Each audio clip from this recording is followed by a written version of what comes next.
A'udzu billahi minasyaitonir rajim. Bismillahirrahmanirrahim.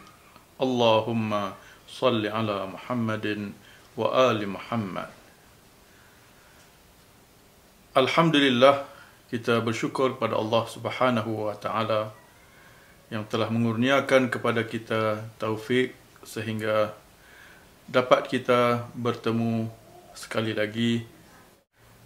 Marilah kita kali ini secara ringkas melihat salah satu perkara yang di dalam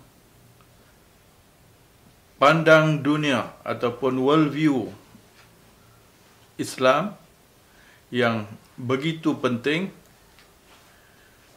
Secara ringkas di dalam kesempatan yang terhad pada kali ini, iaitu tajuk Al-Imamah, tajuk kepimpinan.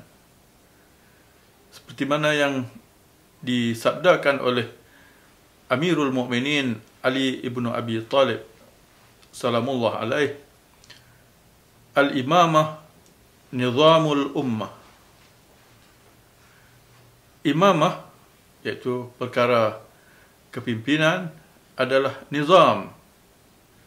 Nizam dikatakan kepada tali yang mengikat biji-biji tasbih, supaya biji-biji tasbih itu tidak terburai dan tidak bercerai. Maka dengan adanya tali tasbih ataupun an-nizam,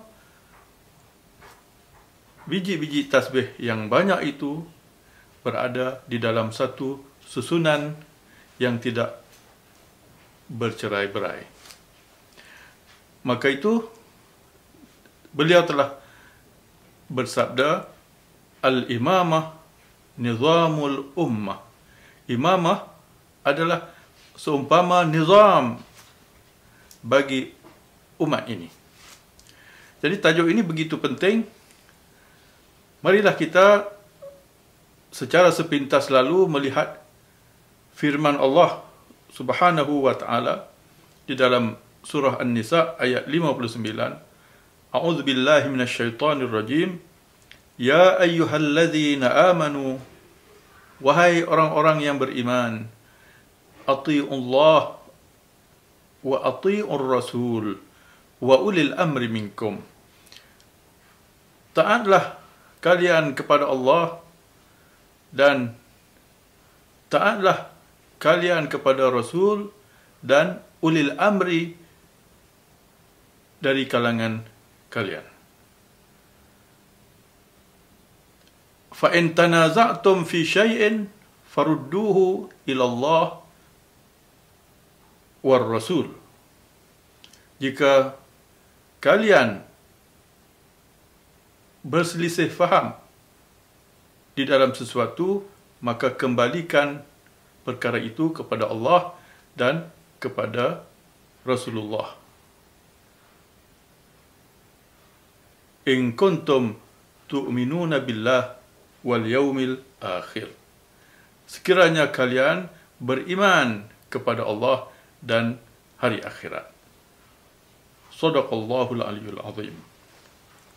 Jadi di dalam ayat ini kita diperintahkan oleh Allah Subhanahu wa taala supaya mentaati Allah dan mentaati Rasulullah dan mentaati ulil amri. Jadi kita lihat di sini, ketaatan kepada Allah adalah merupakan ketaatan yang mutlak. Ketaatan kepada Rasulullah juga adalah ketaatan yang mutlak. Athi'ullah wa athi'ur rasul wa ulil amri minkum. Dan begitu juga ketaatan kepada ulil amri adalah mutlak, sehingga dibariskan ketaatan kepada ulil amri ini digandingkan dengan ketaatan kepada Allah yang mutlak dan ketaatan kepada Rasulullah yang mutlak. Jadi, ulil amri mana mungkin diertikan kepada orang yang berbuat maksiat, berbuat kezaliman, berbuat dosa, makan rasuah, orang yang korup, ataupun yang mempunyai pelbagai kesalahan dan kemaksiatan. Jadi, mana mungkin jika orang yang bersifat yang sedemikian diperintahkan oleh Allah Subhanahu wa taala kepada umat ini untuk mentaatinya secara mutlak.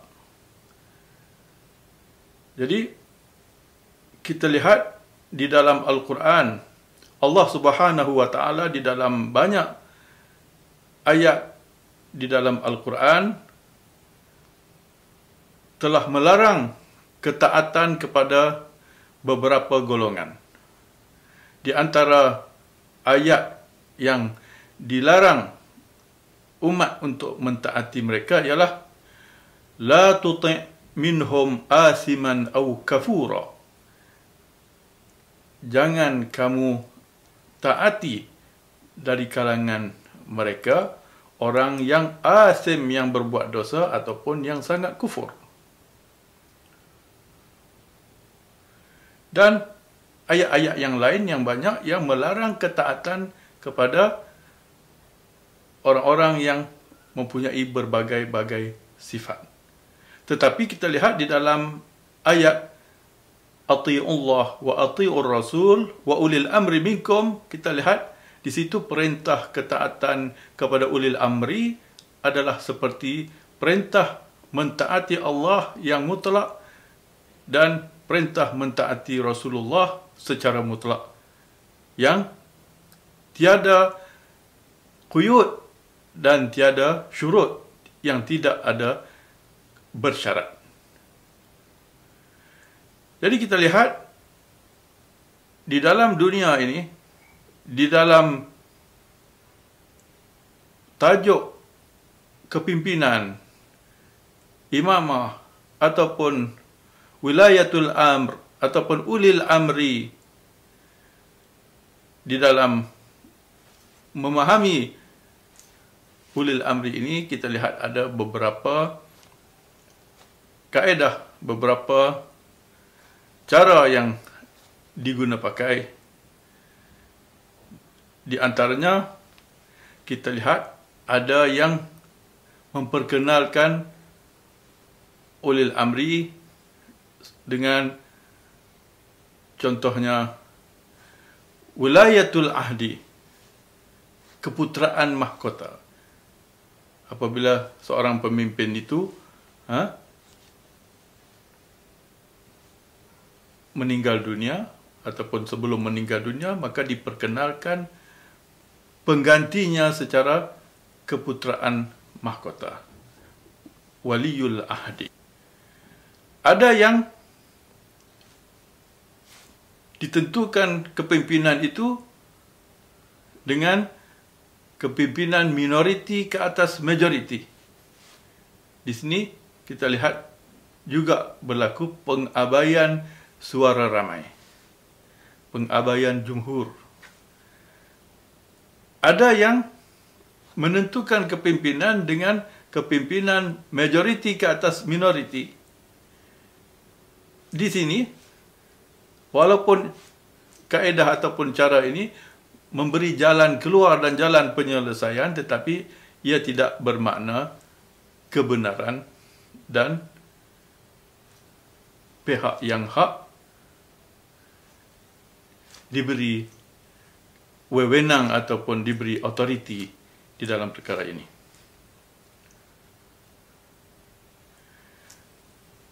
Kalau sekiranya kepimpinan itu dapat ditentukan dengan seluruh umat bermuafakat dan bersetuju di dalam sesuatu kepimpinan, ini adalah satu perkara yang boleh dikatakan mustahil, di mana tidak ada yang bercanggah pendapat di dalam memilih sesuatu kepimpinan. Jadi kita lihat berbagai-bagai cara di dunia ini ditentukan perkara kepimpinan ataupun yang disebut waliul amri ataupun imamah ataupun khilafah, berbagai-bagai istilah yang digunakan pakai. Tetapi kita lihat apakah ketentuan daripada Allah Subhanahu wa taala di dalam Al-Qur'an. Allah Subhanahu wa taala berfirman, wa idzibtala Ibrahima rabbuhu bikalimatin fa'atammahunna. Apabila Ibrahim telah diuji oleh Tuhannya, maka Ibrahim alaihissalam telah menyempurnakan ujian Tuhan. Fa'atammahunna qala inni ja'iluka linnasi imama. Sesungguhnya aku menjadikan engkau, wahai Ibrahim, imam bagi umat manusia. Ibrahim alaihissalam kemudian memohon kepada Allah Subhanahu wa taala.